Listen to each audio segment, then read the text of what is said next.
मध्य प्रदेश में कई बच्चे नकली कफ सिरप पी के मर गए और ये जो कफ सिरप बना था ये तमिलनाडु में बना था। ये घटना केवल तमिलनाडु और मध्य प्रदेश की नहीं है, बल्कि ये घटना पूरे देश की है।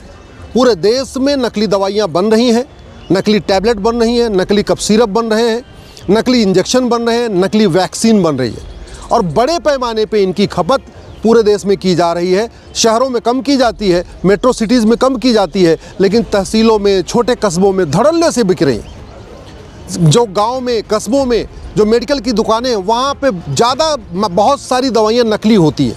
और ये सब इसलिए चल रहा है क्योंकि भारत में 1940 का ड्रग एंड कॉस्मेटिक एक्ट आज भी चल रहा है। 1940 में अंग्रेज़ों ने बनाया था, वो आज तक 2025 तक चल रहा है। अब सरकार ने निर्णय लिया है कि ड्रग एंड कॉस्मेटिक एक्ट को बदला जाएगा जो 1940 में, और एक नया कानून बनेगा। मैं इसके लिए माननीय प्रधानमंत्री जी को धन्यवाद देता हूँ, माननीय स्वास्थ्य मंत्री जी को धन्यवाद देता हूँ, कानून मंत्री जी को धन्यवाद देता हूँ, सरकार को धन्यवाद देता हूँ कि कम से कम मध्य प्रदेश में बच्चों को मरने के बाद ये बात रियलाइज़ हुई है कि हाँ, अब 1940 वाले कानून को बदलने की ज़रूरत है। लेकिन 1940 के कानून को ख़त्म करके नया कानून कैसा होना चाहिए, इस पर गंभीरता के साथ चिंतन करने की ज़रूरत है। मेरा व्यक्तिगत मानना है एक नया कानून और नहीं बनाना चाहिए। हमारे देश में पहले ही कानूनों का मकड़जाल बना हुआ है। ज़्यादा बेटर ये होगा ये जो भारतीय न्याय संहिता है BNS, इसी में एक चैप्टर जोड़ दिया जाए, नकली दवाइयों के लिए इसी में एक चैप्टर जोड़ दिया जाए, मिलावटखोरी के लिए इसी में एक चैप्टर जोड़ दिया जाए, बजाय कि एक नया कानून बनाने के। और कानून में 100% संपत्ति जब्त करने का प्रावधान होना चाहिए। ये नकली दवाओं का कारोबार, नकली इंजेक्शन का कारोबार, ये जो नकली वैक्सीन का कारोबार चलता है, अल्टीमेटली इससे मालामाल होने के लिए चलता है, पैसा कमाने के लिए चलता है। जो अपराध पैसे के लिए किया जाता है उसमें जब तक 100% प्रॉपर्टी जब्त करने का प्रावधान नहीं होगा तब तक ऐसे अपराध बंद नहीं होंगे। चाहे नकली दवाई हो, चाहे वो मिलावटखोरी हो, चाहे खान पान में मिलावटखोरी हो, तेल घी में मिलावटखोरी हो, या नकली वैक्सीन हो, जो भी ये नक्काली चल रही है, जो भी मिलावटखोरी चल रही है, सब पैसे कमाने के लिए चल रही है। तो समाज, इसके लिए सबसे ज़रूरत यह है इसमें 100% प्रॉपर्टी जब्त करने का प्रावधान होना चाहिए। दूसरा, जहाँ पे अपराध सीधे सीधे पैसे के लिए किया जा रहा है और दूसरों के जीवन के साथ खिलवाड़ किया जा रहा है, इसमें 100% नागरिकता खत्म करने का प्रावधान होना चाहिए। 100% प्रॉपर्टी जब्त हो, ऐसे अपराधियों की नागरिकता खत्म हो और साल भर के अंदर आजीवन कारावास या फांसी देने का प्रावधान हो। दुनिया के कई देशों में नकली दवा बनाने वालों को, नकली इंजेक्शन बनाने वालों को, नकली वैक्सीन बनाने वालों को फांसी दी जाती है और 4 महीने 6 महीने में दी जाती है। मैं तो कह रहा हूँ 1 साल में कम से कम दिया जाए। और ये तभी हो पाएगा जब नार्को पॉलीग्राफ ब्रेन मैपिंग कानून होगा और झूठ बोलना जघन्य अपराध होगा। क्योंकि ये जो नकली कारोबार करते हैं बड़े पावरफुल लोग हैं। पहली बात तो इनके खिलाफ कोई गवाही देने की हिम्मत नहीं करता, और कोई अगर गवाही देता है तो उसको मिटा देते हैं, या तो उसको खरीद लेते हैं, या तो उसको मरवा देते हैं, या तो उसको गायब करवा देते हैं। ऐसा बहुत बार हो चुका है। ये जो नकली दवाइयों का कारोबार है कोई 10,000 करोड़ का, 5,000 करोड़ का नहीं है, लाखों करोड़ का कारोबार है। और ये सब आपस में मिले हुए नकली दवाओं का कारोबार करने वाले, इनके लिए गवाह को खरीदना बहुत छोटी सी बात है, गवाह को किनारे लगवा देना बहुत छोटी सी बात है, गवाह को किडनैप करवा लेना, गवाह का मर्डर करा देना बहुत छोटी सी बात है। और इसीलिए बाद में ये सबूत के अभाव में छूट जाते हैं। तो समाधान यही है, अलग से नकली दवाओं के खिलाफ कानून बनाने की बजाय, अलग से मिलावटखोरी के खिलाफ कानून बनाने की बजाय, भारतीय न्याय संहिता में ही 2 चैप्टर जोड़े जाएं। एक चैप्टर होना चाहिए नकली दवाओं से संबंधित, एक चैप्टर होना चाहिए मिलावट, जो खान पान में मिलावटखोरी होती है उससे संबंधित। झूठ को जघन्य अपराध घोषित किया जाए, झूठी गवाही को जघन्य अपराध घोषित किया जाए। क्योंकि नकली दवाओं का जो कारोबार करते हैं ये 50,000 रुपये, 1 लाख रुपए दे के नकली गवाह खड़ा कर लेते हैं, अपने पक्ष में 10-10, 20-20 गवाह खड़ा कर लेते हैं। पुलिस के लिए 5 गवाह इकट्ठा करना मुश्किल होता है क्योंकि पुलिस को कोई जल्दी तैयार नहीं होता। वहीं दूसरी तरफ नकली दवाओं का कारोबार करने वाले लाख रुपए में, 2-2 लाख रुपए में 10-20 गवाह, 30 गवाह, 40 गवाह खड़ा कर लेते हैं। तो ये तभी रुकेगा जब झूठ बोलना जघन्य अपराध होगा, झूठी गवाही जघन्य अपराध होगा, झूठ पकड़ने के लिए नार्को पॉलीग्राफ ब्रेन मैपिंग कानून होगा।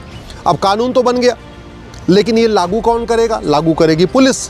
और पुलिस पूरे देश में एक जैसा कब लागू करेगी? जब पुलिस निष्पक्ष हो, पुलिस स्वतंत्र हो, भ्रष्टाचार खत्म हो। भ्रष्टाचार कब खत्म होगा? जब भ्रष्टाचार को भी जघन्य अपराध घोषित किया जाए, भ्रष्टाचारियों की 100% प्रॉपर्टी जब्त करने, नागरिकता खत्म करने, फांसी देने के लिए कानून बनाया जाए। नहीं तो क्या होगा? अल्टीमेटली नकली दवाओं से लोग मरेंगे, शिकायत करेंगे। जो ड्रग इंस्पेक्टर है, जो फूड इंस्पेक्टर है, जो भी जांच करने वाले, ये सीधे सीधे मिली भगत करके और इनको क्लीन चिट दे देते हैं। तो उसके लिए ये तभी हो सकता है जब भ्रष्टाचार भी जघन्य अपराध हो, पूरे देश में one nation one police code हो, एक पुलिस चार्टर लागू हो कि आपको 1 घंटे के अंदर FIR लिखना है, महीने के अंदर जाँच पूरी करना है। एडमिनिस्ट्रेटिव चार्टर लागू हो, चाहे वो ड्रग इंस्पेक्टर हो, चाहे थाने का इंस्पेक्टर हो, चाहे वो लेबर इंस्पेक्टर हो, सब लोग अपना अपना काम करें, अपनी अकाउंटेबिलिटी के साथ करें, और जो अपनी अकाउंटेबिलिटी के साथ न करे उसको तत्काल टर्मिनेट किया जाए, उसको बाहर निकाला जाए नौकरी से। इसके लिए एडमिनिस्ट्रेटिव चार्टर की ज़रूरत है, और सबसे इम्पॉर्टेंट एक जुडिशल चार्टर की ज़रूरत है। जब तक जस्टिस विद इन ईयर लागू नहीं होगा तब तक हम कितना भी कठोर कानून बना लें, मन में खौफ नहीं पैदा होगा। जब जस्टिस विद इन ईयर होगा, यानी साल भर के अंदर मुकदमों का फैसला होगा, इसका मतलब साल भर के अंदर सज़ा होना शुरू हो जाएगी, फिर खौफ पैदा होगा, और फिर नकली दवाओं का कारोबार रुकेगा, मिलावटखोरी रुकेगी। घी में, दूध में, मिठाई में, तेल में, हर जगह जो मिलावटखोरी चल रही है, फल में, जूस में, हर जगह मिलावटखोरी चल रही है। इंजेक्शन में, अपनी टैबलेट में, सिरप में, वैक्सीन में, जो हर जगह मिलावटखोरी चल रही है, ये तभी रुकेगी जब कानून का खौफ हो। कानून का खौफ तभी होगा जब जल्दी से सज़ा हो। कानून का खौफ तभी होगा जब 100% प्रॉपर्टी जब्त हो, नागरिकता ख़त्म हो, साल भर के अंदर सज़ा हो, साल भर के अंदर आजीवन कारावास, फांसी हो, तब जाके कानून का खौफ पैदा होगा, तब मिलावटखोरी रुकेगी। नहीं तो आज की डेट में, आज़ादी के बाद से अब तक हज़ारों की संख्या में लोग नकली दवा खा के मर चुके हैं, हज़ारों की संख्या में लोग नकली इंजेक्शन से मर चुके हैं, हज़ारों की संख्या में लोग नकली वैक्सीन से मर चुके हैं। अभी कई बच्चे तो नकली कफ सिरप से मर गए, मध्य प्रदेश का हमने देखा ही देखा है। चलो ये तो मीडिया में आ गया, अदरवाइज़ बच्चे मर जाते हैं, पता नहीं चलता। ख़ास तौर पे गरीबों के, आदिवासियों के, ट्राइबल्स के, जो पिछड़े एरिया में रहते हैं, वहाँ तो दवा खा खा के मर जाते हैं, इतनी खबर भी नहीं होती, तो FIR भी वहाँ तक नहीं हो पाता। ये स्थिति है।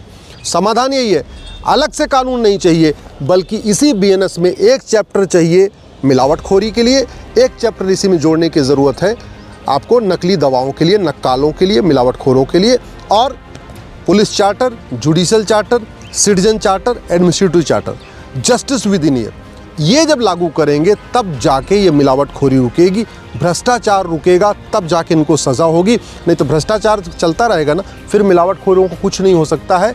फिर ये गवाह भी खरीद लेंगे, जांच भी खरीद लेंगे, ड्रग इंस्पेक्टर को भी खरीद लेंगे, थानेदार को भी खरीद लेंगे, हवलदार को भी खरीद लेंगे, जांच उल्टी सीधी करवा देंगे, जांच सही से होगी नहीं, सज़ा इनको होगी नहीं। और आज ऐसे यही चल रहा है, आज की डेट में इनका यही तो हो रहा है। आज तक इतने लोग मर चुके हैं, किसी एक भी नकली दवा बनाने वालों को आज तक फांसी नहीं हुई, किसी एक भी नकली दवा बनाने वाले की 100% प्रॉपर्टी जब्त नहीं हुई, किसी एक भी नकली दवा बनाने वाले की आजकल नागरिकता ख़त्म नहीं हुई। क्यों? क्योंकि एक तो कानून घटिया है, ऊपर से न्यायिक व्यवस्था सड़ी हुई है, तारीख पे तारीख चलती रहती है। 15 साल 20 साल डिस्ट्रिक्ट कोर्ट में मुकदमा चलेगा, फिर 10 साल 15 साल हाई कोर्ट में मुकदमा चलेगा, फिर 5 साल 10 साल सुप्रीम कोर्ट में चलेगा। इतने में ही आधे गवाह टूट जाएंगे, आधे लोग इधर सुधर हो जाएंगे, जो जांच करने वाला उसका ट्रांसफ़र हो जाएगा, गवाह मुकरना शुरू कर देते और अंत में सबूत के अभाव में छूट जाते हैं। ये इसको रोकने के लिए इसलिए मैं सरकार से निवेदन कर रहा हूँ, कानून बदलें, लेकिन नया कानून न बनाएं, बल्कि जितने भी नए कानून बना रहे हैं उनकी बजाय BNS में एक नया चैप्टर जोड़ते चले जाएं, नया चैप्टर जोड़ते चले जाएं। अमेरिका में ऐसा ही है, अमेरिका में कानूनों का मकड़जाल नहीं है, वहाँ एक फेडरल पिनल कोड है, उसी फेडरल पिनल कोड में चैप्टर बने हैं, एक चैप्टर घूसखोरी के लिए, एक चैप्टर जमाखोरी के लिए, एक चैप्टर कमीशन खोरी के लिए, एक चैप्टर मिलावटखोरी के लिए, एक चैप्टर कालाबाजारी के लिए, एक चैप्टर नशा तस्करी के लिए, एक चैप्टर मानव तस्करी के लिए। अमेरिका में जो फेडरल पिनल कोड है उसी में एक चैप्टर आतंकवाद के लिए, एक चैप्टर बैंकिंग फ्रॉड के लिए, एक चैप्टर साइबर फ्रॉड के लिए, एक चैप्टर आर्मी के लिए, एक चैप्टर रेलवे के लिए, जितने भी अपराध हैं सब पे एक नया चैप्टर है। तो वहाँ पे एक किताब इस पुलिस के पास होती है, वही एक ही किताब जज को भी रखना पड़ता है, वही एक ही किताब वकील को भी रखना पड़ता है। हमारे देश में तो एक मुकदमे में कम से कम 10 किताब खोलनी पड़ती है। क्यों?